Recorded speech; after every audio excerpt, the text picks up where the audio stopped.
So hello everyone, welcome to today's class on action trading. This is Chris Capre, SecondSkiesForex.com. So thanks to FX Street for recording this. It's always good to be back. It's always good to see you guys as well, and to have you guys back here. So many of you recognize. If there's some new people here for your first time, go ahead and let me know, and that would be great.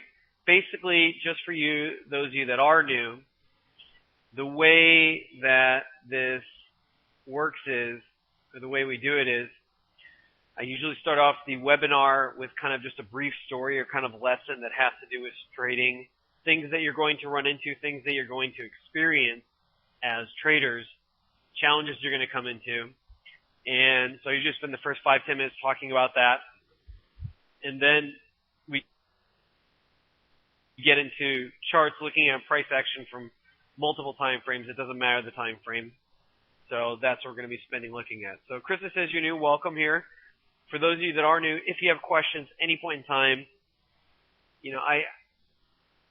there's been lots of studies done on the learning process and how that works.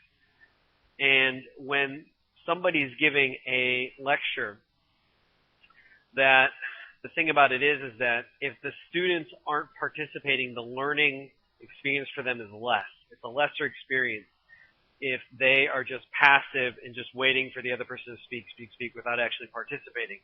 So I actually encourage participation. I encourage questions. Ideally, your questions are focused on what we're talking about. It's focused on price action. I understand sometimes questions come up that you want answered that may not have to do with this, and that's fine. But as much as possible, we definitely want to keep the questions focused towards price action, particularly the topic that we're talking about at that point in time. But again, if other questions come up for you, that's fine. It's good that you have questions come up. Questions coming up in your mind is a reflection of you bumping into something that your body of knowledge doesn't quite know but is wanting to know. And that's because you're kind of on the dawn, or you're breaking down the doors to possibly understanding things in a new way. And so it's very important that you ask questions, and I want you guys to participate actively. Feel free to ask questions in real time. I can handle them. That will help increase the learning process if you are active instead of passive. So with that being said, that's the general format I recommend. Now, I'm not sure if many of you know, but I'm writing a new weekly blog on Fridays. I write articles Monday through Thursday anyways, sometimes on Sunday, but I'm writing a new one every Friday, which is kind of an end of the week thing where I talk about trading insights for the week, things that I learned throughout the week, or that I had come up with some of my students and that were an issue for them.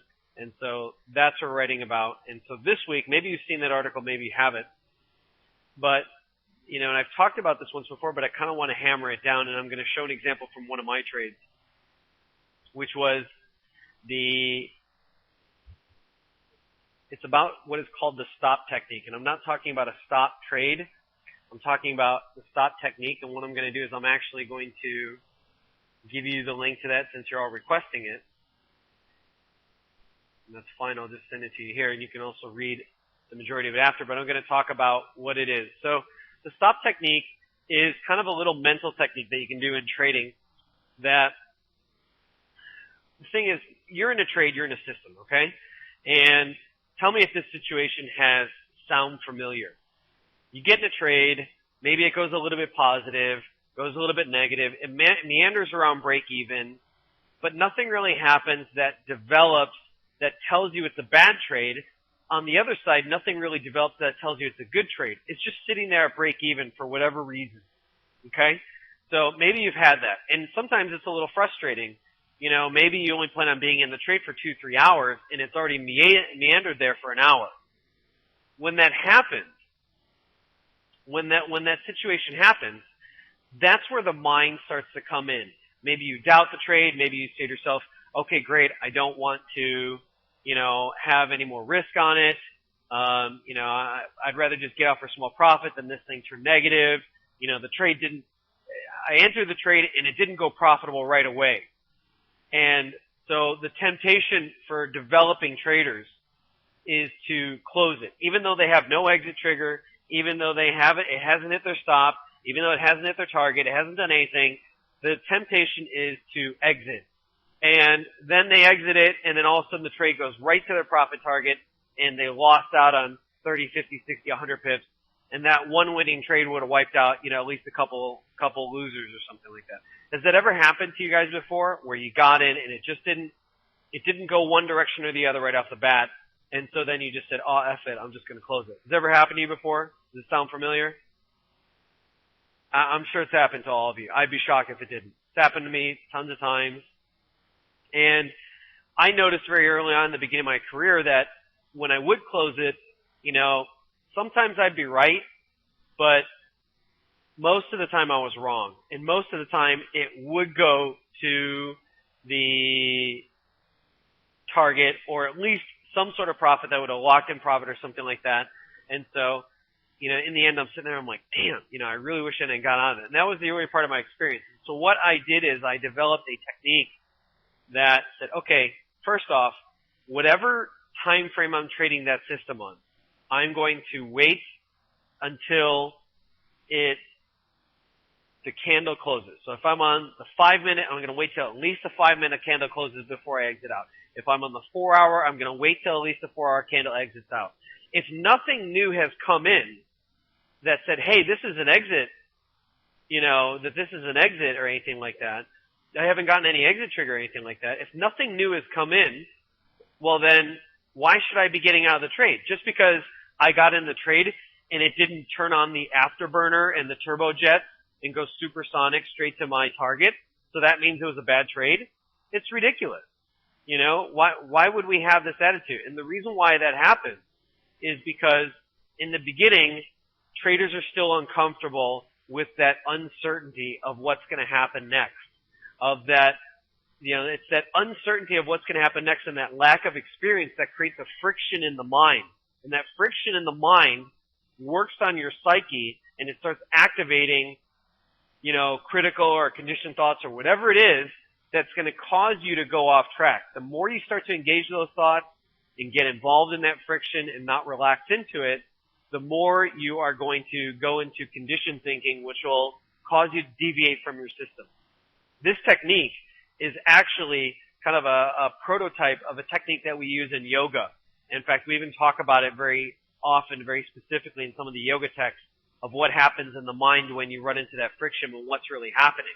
And so I started applying that to, okay, let's try some trading. So what I do is I create a technique called the STOP technique.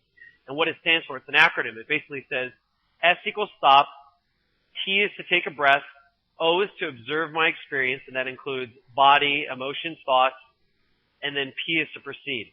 And what that does is, that whole moment, that whole process right there, gives me a brief moment in time to step out of that stream of thinking that I might have been engaging in. Shoot, why hasn't this gone my way? It's just kind of sitting there. Come on, why hasn't it hit my target? And why hasn't it at least told me something? Go negative, go positive, tell me something.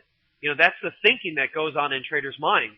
And when it doesn't do anything, it's almost more unnerving. We'd almost rather have it tell us something good or bad than not. Now, in terms of time stops, I don't believe in time stops because unless you really understand volatility to the nth degree, and unless you really understand how each hour, what kind of volatility you can expect per pair historically for that year, for the last year, is it above the standard deviation? Is it below the standard deviation? 2 sigmas out. Unless you really understand price action and volatility inside and out, I don't recommend a time stop. I can't tell you how many times a trade just sat there, and then I just said, if I had a time stop, I would have been out of it a long time ago. And those trades ended up going way into profit, hitting very large targets, 2 to 1, 3 to 1, 4 times the reward, or 4 times the risk. If I had had a time stop, I would have just been out of those trades. I don't think a time stop is generally a good thing. Unless you understand inside and out volatility for that pair on an hour-to-hour basis, I think it's a bad idea to have a time stop because you won't have the information that will tell you, hey, is this acting within normal boundaries of volatility, less than boundaries of normal volatility, more than boundaries of volatility? So unless you know that, a time stop would actually really curtail the whole trading process. So this stop stop, take a breath, observe my experience, and then proceed. What that does is that creates a window to where it takes me out of the stream of thinking that doubts, that criticizes, that's worried about losing or anything like that, and then it gets me a moment into awareness. And as soon as I step into that awareness, that pause creates a relaxation for me to all of a sudden enter into clear thinking and say, okay, wait a minute, what's my system? What am I supposed to be doing? Oh, wait a minute, I'm supposed to be waiting for the hour, this candle closed. And so that is the technique that I'm going to, I'm recommending to you guys. I gave you the link for it in my article, or at least I think I sent it to you. So with that being said, I'm just going to give you a brief example of it, and then I want to go over sterling dollar, a trade I took just yesterday, Kiwi dollar, a trade that actually one of my traders in the forum alerted me to, and then I got in. He was already in it. I got in it after it offered me an entry. We both made, a killing on it. In fact, I'll even show you the post where he even posted it on my forum. Then we're going to look at EU, and then we're going to try and get into gold and silver. So I have a new system called the Volatility Striker system. It got me on a short trade, if I am correct. Let me just confirm my entry here, 83.96. It got me in a short trade right here, okay? And so I'm going to zoom into this. We had 2 hours of really strong selling, very, very strong selling for Kiwi dollar. Took out almost 20 hours of prior gains. It caught the trade. Okay, great. The next candle, this thing opens, goes a little bit into profit, goes into the negative, about 10 pips. My stop is just above the EMA here at 21. And I have a target about double that. My target is 42, 83.42. So it's down there, and I'll get to that in a second. Goes a little bit negative and actually spends the majority of the next hour in the negative. And only at the very end does it come back and push back and then close a few pips profit. But for the most part, I really don't have any new information. I have very little new information. I'm up 4 pips. I've spent the majority of my time in the negative. That's not exactly my favorite situation. I generally like there to be some clarity. Either it's going negative or it's going profit. Either I was right, I was wrong. It's that certainty that we as traders like. It's that uncertainty and the emptiness of that uncertainty that we're uncomfortable with. That's what causes friction in our minds. So I said to myself, shoot, this really isn't doing anything, like it's supposed to. Maybe I should just exit out. And I recognized what was happening immediately, did the stop technique, and I said, wait a minute. I need to wait till an hour candle close. So I'm going to wait till the next candle closes and then make a decision from there. If I have a reversal trigger, then I'll consider it. But if I don't have a reversal trigger, I'm going to stay back in. Well, next candle. Oh, shoot, too far. Okay. Sometimes the zoom doesn't work the way I want to. Next candle opens. Take a look what happens. Goes negative, goes positive, breaks the new low, only closes an additional 5 more pips in my favor. So I'm up 9 now at the end of 2 hours. And I'm sitting there going, well, it is the Kiwi dollar. Sometimes it doesn't move. But I had to make a decision. Did I have a reversal trigger? No. Is there anything in here that's screaming to me, get out of this trade? No. I've had 4 bars in a row that closed negative, which means the sellers are in control. Either these candles going from big to small is the selling is getting absorbed, the offers are getting absorbed by the buyers, and it's going to kick me out of the trade, or it's going to keep on selling because it's just eating through some layers of support. There are some buyers there, and they're slowly getting eaten away. I chose the latter because if it was the former, we wouldn't be making new lows probably, and we wouldn't be getting lower and lower closes. So with that being said, I got no exit trigger. I'm going to wait till the next hour close. And thank God I did, because, boom, look what happens the next candle. Opens up, treats this former area as resistance, sells off, closes on the lows, telling me the sellers have eaten through the orders, they've broken the stops, and they've likely maintained, they now have full control over it, and that gets followed through in this candle and goes to my target, which was 83.39. And I even wrote about this in my blog. So, the whole point is, if you're in a trade and that indecision happens right at your entry, it doesn't give you an answer either side. If you don't have a reversal trigger, wait till the end of the close of that candle. At least then, once that candle's closed, that information is final. It can never be changed. There's nothing that can be done about it. It's a permanent piece of data on the chart forever to be. And then that gives you something to work with. It gives you clear information to work with. But if you exit mid-candle, who knows what could happen? The candle could start off as a great selling candle and then could end up as a massive pin bar rejection, which should be telling me, okay, I need to get out. Or it could start off going negative and then, like this candle, reject and close on the lows, telling me the sellers have control now. But you'll never know until that candle closes. How many times has a candle started off one way and completely ended a different way? If you had gotten out at the middle of the candle when it was showing one part of the formation, but then changes later on, you're going to feel like an idiot. You're going to be like, why did I get out of that trade? So anytime you're in a trade, whatever the system that trade was based on, 1 hour, 4 hour, daily, 5 minutes, 30 minutes, doesn't matter. Minimally wait till that candle closes. And unless that candle gives you an exit trigger, you stay in until there is a trigger saying, get out. Does that all make sense? Yes, no? Yes, no? No answer? Okay, great. Hopefully it all makes sense. Okay, let's see if there's any comments on that.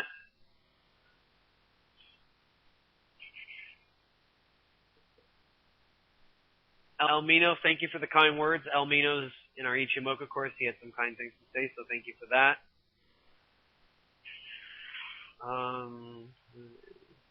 Happened to me with the USD and with the dollar yen this morning. Drydo says yesterday I was testing in the sandbox and didn't close in that case, worked well. Drydo says you also have to look at the risk. The risk I took in the test run is probably not smart to take with real money. I have a discretionary action I only take after 4 sideways candles on the trading time frame and only after entry. If I use it, I have to note the outcome and measure it. 4 sideways candles, it's an interesting rule. I can see the logic of it, but I can also see the faults in it because, what happens if you're in a trade of low volatility times? There's a greater probability that things are going to move sideways. What happens if, you're in the case of, maybe there's some strong support there and the offers are getting absorbed a little bit that cause it to move sideways, but the buyers never maintain control. The thing is that 4 sideways candles is such a strong arbitrary rule, and the bottom line is price action is a living, breathing entity. Sometimes it could go sideways for 1 candle, and that could be enough to say, hey, it's time to get out. Sometimes it could go sideways for 10 candles, and it could actually be a flag pattern, which is a continuation. So I would consider rethinking that or just challenging that 4 sideways candles assumption and, try and see if that's more based on the psychological discomfort than it is actually on how price action works. Because I can think of tons of times where price action will go sideways for 4 candles, and it actually is going to be a continuation of the direction you're already in. Just my thoughts. Okay, last few comments, and then I want to get into sterling dollar, a trade that I took recently. I'm going to start pulling that chart up while I'm looking at the tone here. Rob Smith says, I've been trading a long time, but ended up with a system that gave me over a dozen losers in a row twice. Ouch.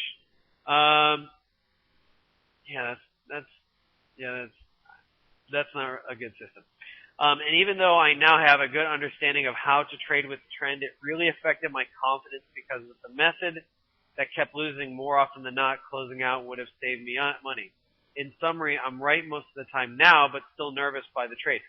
Well then, you see what you've done, Rob? You created a short-term protectionary habit that was applicable and useful for that system, but you've now made it a global habit.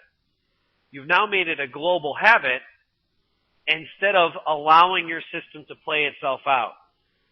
And so, if you were to apply that habit on a new system that works really well, you're going to be cutting yourself out from a lot of losses, and those gains that you cut yourself out from, that could be the difference between you being profitable, you being break even, and you being seriously negative. You have to let your system run, stop, limit, or you have an exit trigger on either end of it but you have to let your system run. Systems are based, they should be based, on an understanding of data and how they work out mathematically with the risk to ruin. And if you start exiting things out early, you seriously disturb the risk of ruin. In other words, the mathematical probabilities that that system will make you money over time. I have a system that one of my students back-tested in MT4. It did 15% by itself in the last year, by itself.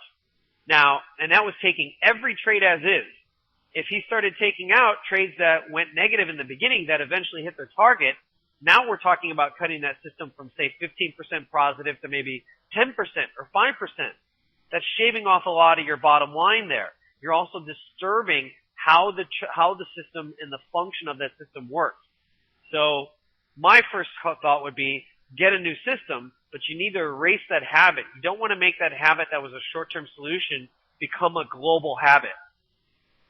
You will never be able to achieve consistency in trading if you have that.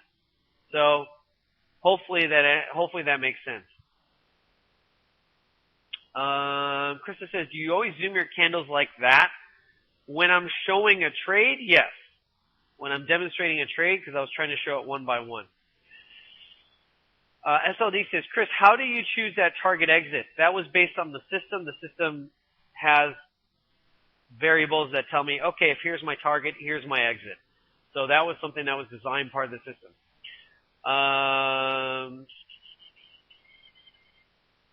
Hard to see when the trend when it zooms so much.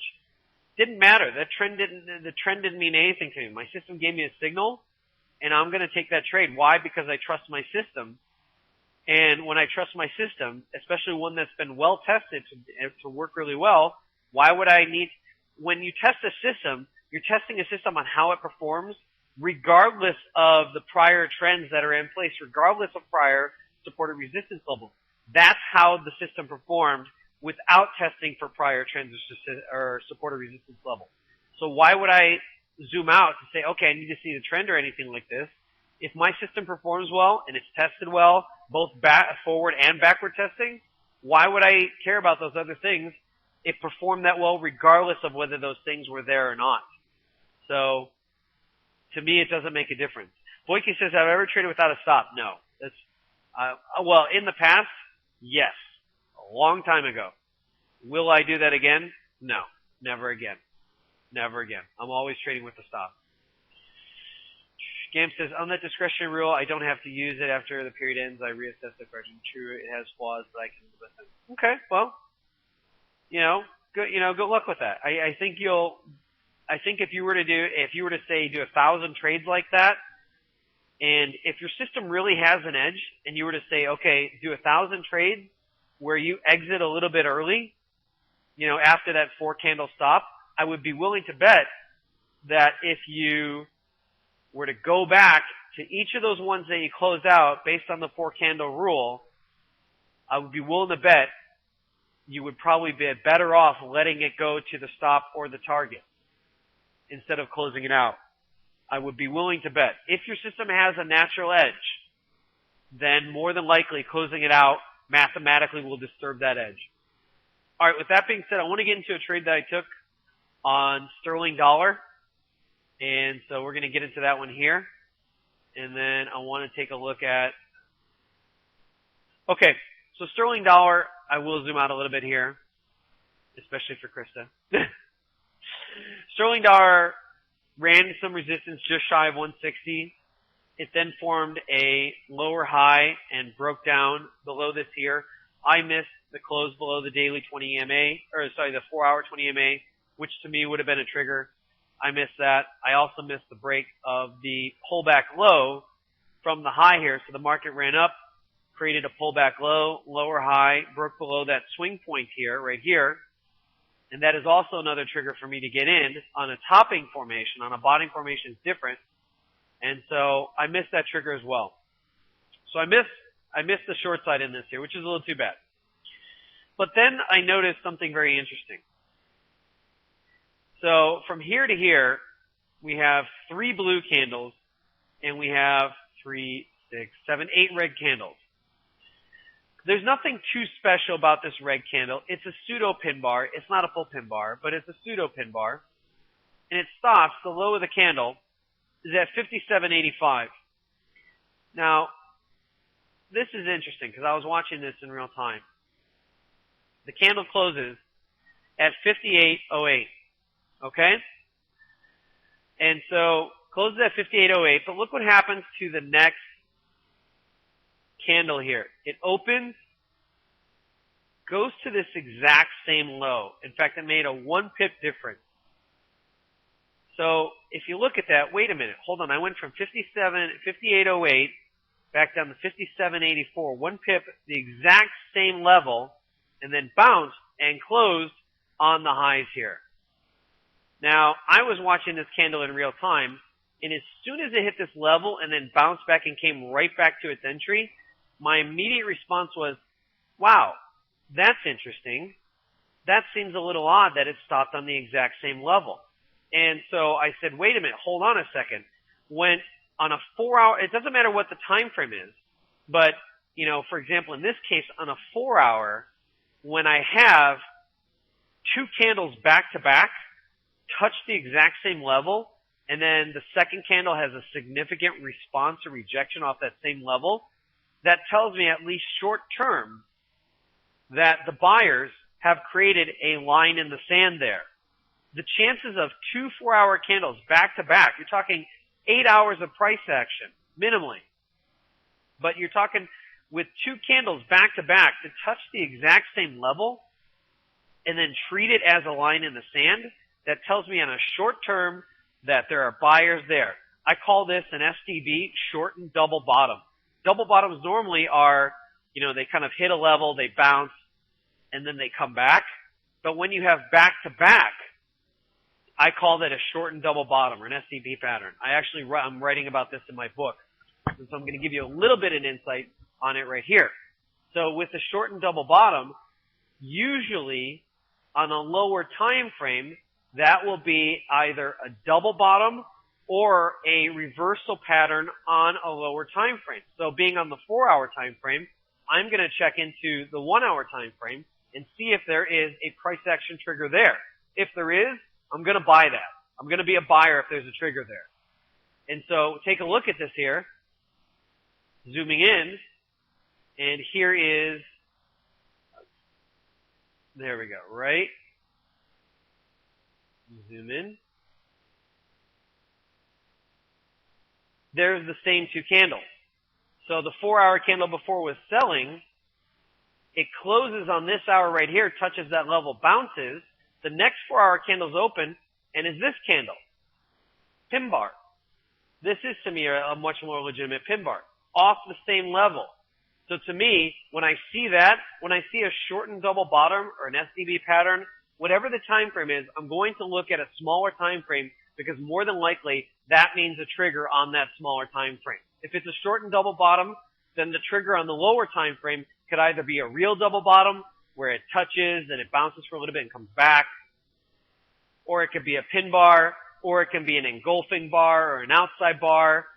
Generally, some sort of reversal trigger is present when you see that SDB pattern. And so there we go. I see this.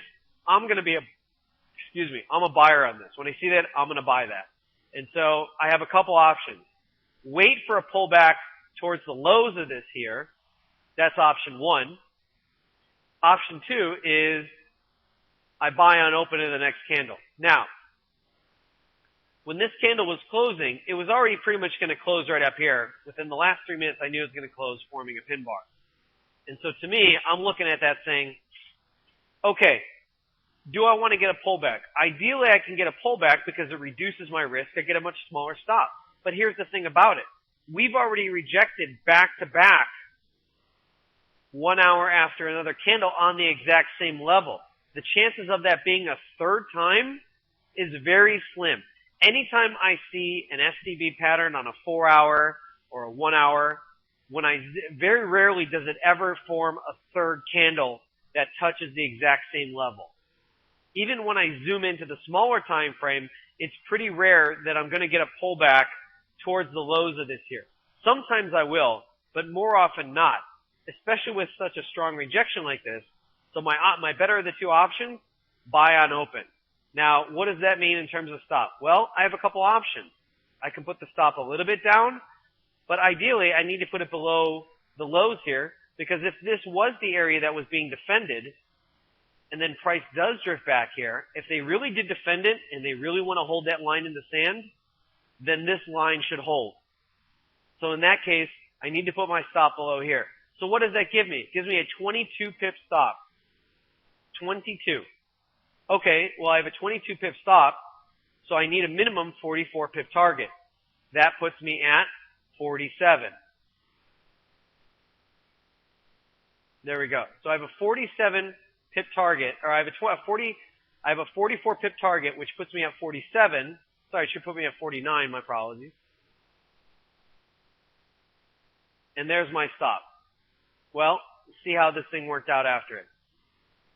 Opens, doesn't go, it goes a couple pips lower, telling me that at least there were some buyers on the open. I'll have to confess I was a little concerned that I saw a counter trend pin bar. This is technically a dueling swords pattern, but it's not my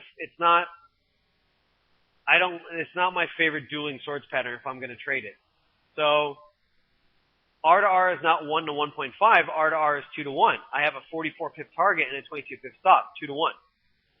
So hopefully that makes sense. The next candle does the same thing, opens, holds the line, goes up to 20 MA, rejects off of it. I see two rejections. I will confess, I was a little doubtful at some point here saying, okay, that's two back-to-back rejections. There are some sellers present. But then, breaks through it, and bam, 2 more hours of buying, which means that my entry was good. My entry was good not because it held just the line in the sand, but also there was 4 hours of straight buying right after that. So with that being said, this is how you can play it. So hopefully I answered your question. All right, couple questions here. West Black, do I trail my stops? Depends on the system. Some systems yes, some systems no. Sometimes it's just I have my target, I have my stop. The majority of my systems have some sort of neutralizer, meaning that I have a first target. Once I hit that first target, I neutralize the risk, bring it to break even plus cost. Then after that, I have a second target. But some systems do have trails. It just depends on the system. Ganster says, why is this a pseudo pin bar? I think you're talking about the 4 hour. Because to me, the body is too much towards the middle, and that's not generally what a pin bar was meant to be. So I actually have a very precise definition in my course. We actually define to the pip, to the exact measurements, what a pin bar should look like and why, from an order flow perspective, why this is a better definition of a pin bar. So hopefully I answered your question.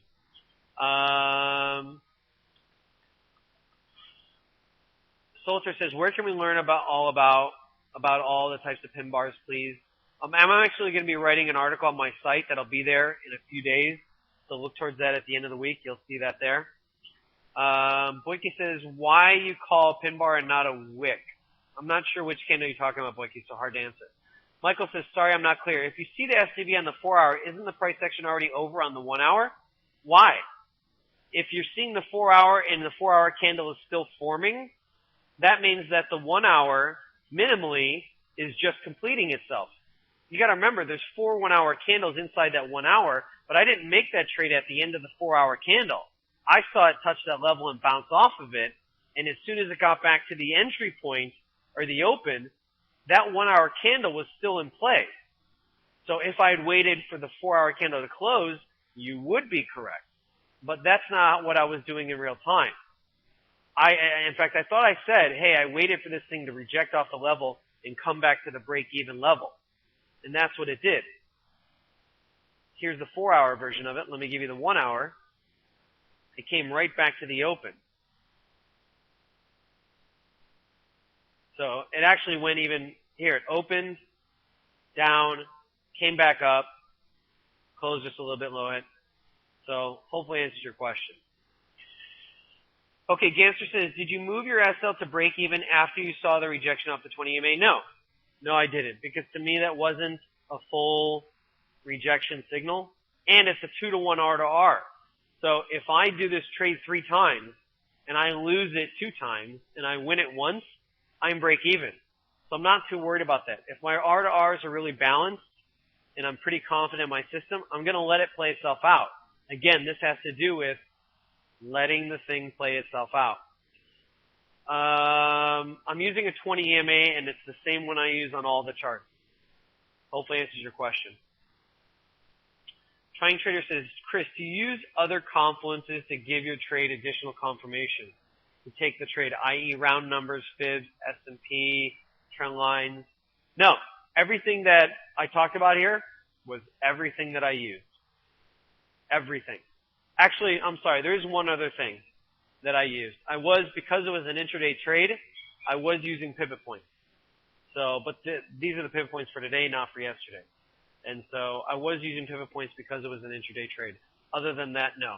But it was more of, I just turned the pivots on, flashed them to see where they were on, see if they were running into anything, and then just turned them off because I knew where they were at that point. What was interesting to me, though, was the bounce after that. If you look, the bounce kept running into a level here. It just kept running into boom, boom, boom, boom. When I see that, when I see a good bounce, a good reversal happen, but then it just gets stuck, the first thing I'm going to do is say, wait a minute, that might be running into a 20 EMA on a higher time frame. Or it might be running into a 20 EMA on a lower time frame. Unlikely it was happening on a lower time frame, since I'm already on the 1 hour, but you go to the 4 hour, and look what this thing was running into. 20 EMA. 4 hours, 8 hours, 12 hours, bam. So hopefully I answered your question. Last question here, and then we're going to move on. Trying Trader says, Chris, why are you confident to take a trade on the break below the 20 EMA? I'm not sure what you mean. On the break below the 20 EMA. Do you mean the original one here? This one back here? That one there? It's a great question. First of all, why am I confident? Well, since back here on the 23rd, we've had a very stable relationship to the 20 EMA. In fact, I even wrote an article about this one as well, which you can find on the site. I'll give you the link for that one as well. So, when price shows a stable relationship to the 20 EMA, a repeated history of that, then I look at that as, okay, that's a pattern. And I trade patterns until the pattern is not broken, or the pattern is broken. So as long as it's unbroken, I'm going to keep trading it. So we have a stable, we rake above it here, we hold it, price pulls back to it, it holds, pulls back, rejects off of it, it holds. Oh, wait a minute, it breaks below it and closes below it. First time it's done that since the 23rd, and here we are, we're on the 1st of March or the 2nd of March. So it's been over a week and a half since it's actually closed below it here. On top of it, it's the first time since back here that it's had 2 back-to-back red candles. It hadn't had any in this part of the series here. Combination of the fact that these 2 selling candles had eaten up how many candles of buying? All that to me, plus a lower high, swing point, lower high, always communicated to me topping formation. So with all those things together, that's a great trade. It's a fantastic trade. I'll take that. When I see that, luckily I wasn't there at that time, but when I see that, I'm going to take that trade. I'm going to sell that. And then I'm going to look for a reversal at that point. If I'm wrong, I'm not wrong by a whole lot. If I'm right, I can be right by a whole lot. So why was I confident? Prior relationship was established. It held for a long period of time. All of a sudden that gets violated. So when I see that, then I'm looking at that as an opportunity. In this case, I'm going to be a seller. If I miss that initial trade, I have the other trade, which is break below the low of the swing point here. And there you go. So you have a couple options to get back in. So why is there a difference between your data and my data? I probably got a different broker and probably different server time. Not all datas are going to be the same. So hopefully that's your question. All right, great. I have just enough time. I think there is another speaker after me. I have just enough time to show you a Kiwi trade that we were talking about in our forum. And so I'm going to briefly switch over. Kiwi. This is a great trade. I actually didn't spot this trade to begin with. My student spotted. And ironically, Trying Trader, this is the exact same model. Okay, so real briefly, I'm just going to show you this chart. And then to take a look at that Kiwi chart. And then what I'm going to do is I'm going to show you something real quick. There we go. And bam. So this is on my course. One of my students brought this to my attention. And I said, oh, wait a minute. Hello there. Very nice little trade. So look at the Kiwi dollar trade. Look at the first candle closed below. He got short on the red area. Okay? You all see that? Great. All right. Let's get back to the chart here. So luckily, he pointed it to me right at the moment that daily candle had closed, which was good for me because it gave me an opportunity to say, wait a minute, is there a trading opportunity here? It's the same trade. Stable relationship above the 20 MA, rejection, rejection, rejection, not one close below it. We haven't had a close below it since 2011. We've been above it for 2 months. Then look what happens. We consolidate for a little bit along these little nice little highs here. We're in a nice flag pattern. Should be a bullish continuation pattern. But then look what happens here. False breakout, pin bar signal. I missed the pin bar signal. I'll confess I didn't catch that. Damn, I wish I did. I'm kicking myself in the ass for not catching that one. I missed that pin bar signal, false breakout. Great setup trade here. Missed that one, but closed below the 20 MA. First close below the 20 MA, very strong selling. So I have a couple options. I either get in on open, or I got something really close by, 20 MA.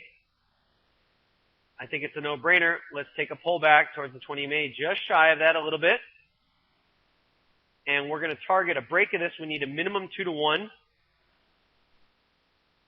So if my stop is going to be above, since the 20 MA is the reason I'm getting in, the 20 MA should be the reason I'm getting out. Does it make sense? Whatever is my reason for getting in is the reason why I'm getting it out. So with that being said, okay, my stop should be above the 20 MA. Let's put it just above the 83.50 there. Maybe 83.55. Gives me a nice 47 pip stop. I only need 94. So 94 would be, I think it's right there. That's all I need. Well, look what happens after that. Bam. Next candle touches the 20 MA to the T. What was the high on the day? 83.06. What was the 20 MA? 83.05. No-brainer trade. It's a no-brainer trade. I can't tell you how many times these happen, how many times these set up. Bam. Luckily, we have an additional system that gets you short on the close of the next candle. So the same trader and the other one of my traders that spotted this got short on this candle, and then here we are today. And they're up another 100 or 90 pips again. He's still in this from the original trade. He's in right about here. 82.89. He's up about 180. And the thing's still going. Again, these situations happen all the time. You see a stable relationship to 20 MA.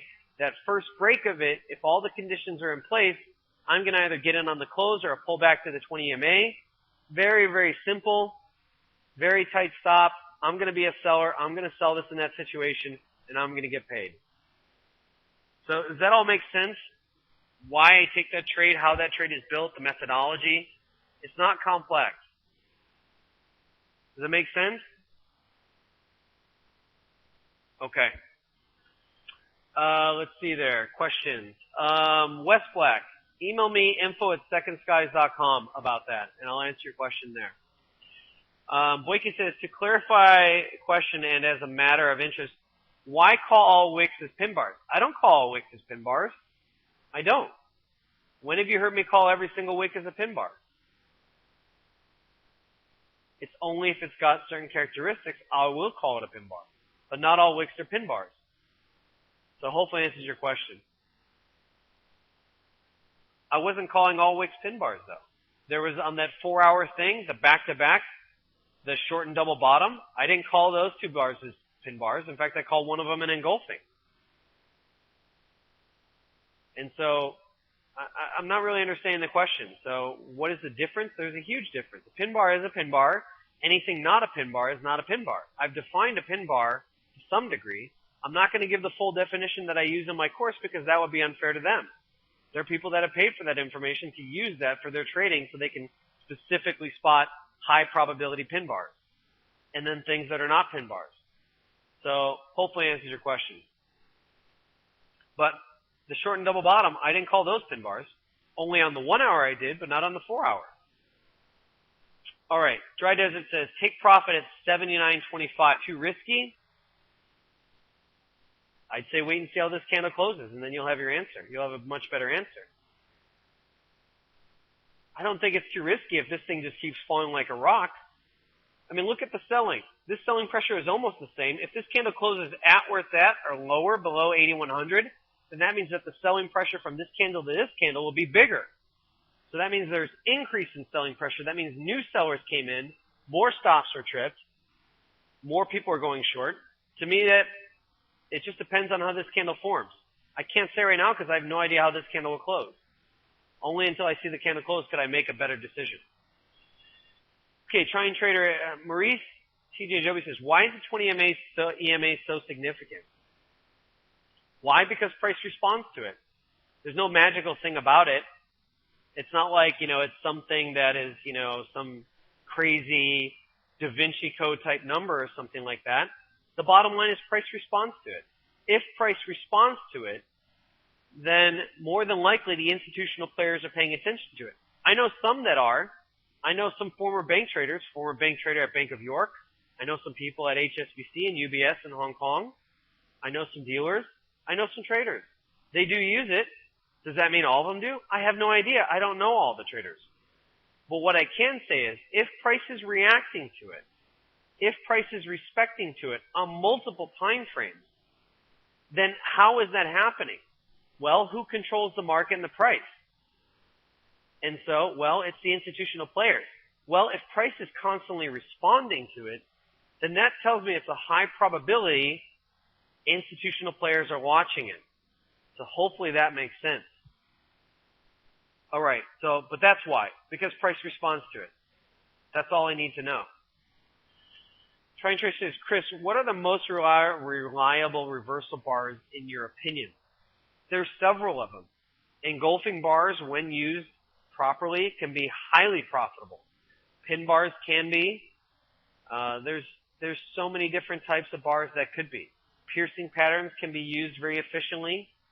There's many different types of reversal bars that can be. There isn't one. There's several. And so it just depends on that bar. Sometimes false breakouts, sometimes, the short and double bottom patterns can be highly profitable. There's no one, there's many. Those are things I discuss in my course, though.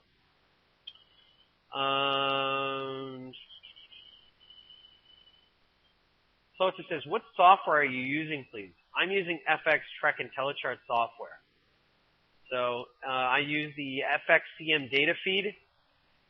I kind of get the best of the both worlds with this because the daily candles close at 5 p.m. New York time, which gives me a proper 5-day trading week, which is really nice. So at 5 o'clock New York time, I get a nice daily close.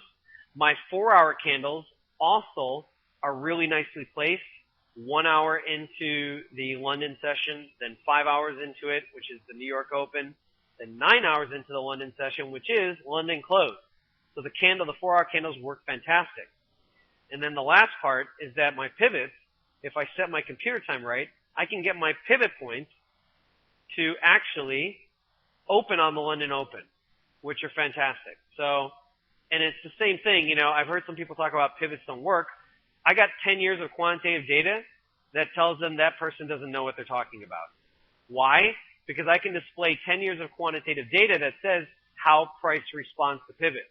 Again, if price didn't respond to pivots in so many statistical variables, then pivot points wouldn't mean anything. There would be no statistical advantage to using them. There would be no data that shows there's an edge on this, this, and this, and this. But there is, and I can point to several data points that do. So somebody that tells you that they don't work, they don't know what they're talking about. I got 10 years of data that will argue it in the face with them. So, with that being said, that's why I like these charts, because I get the best of all worlds with them. So hopefully answers your question. All right, great. I need to get out of here. There's going to be another trader after this. So with that being said, I need to make space for that because they're going to be setting up a recording on that. Please stay on for the next speaker. I'm not sure who it is. Anyways, anybody have any questions about our services, what we do, or anything like that? Every single day, I have somebody join our online educational course, and week in, week out, I get emails from people becoming profitable, getting profitable, trading profitably, no matter what their level of skill is. Maybe the next person's you, maybe not. So, anyways, feel free to email me, info@secondskies.com. I'll see you guys next week. Good luck trading, everyone. Take care.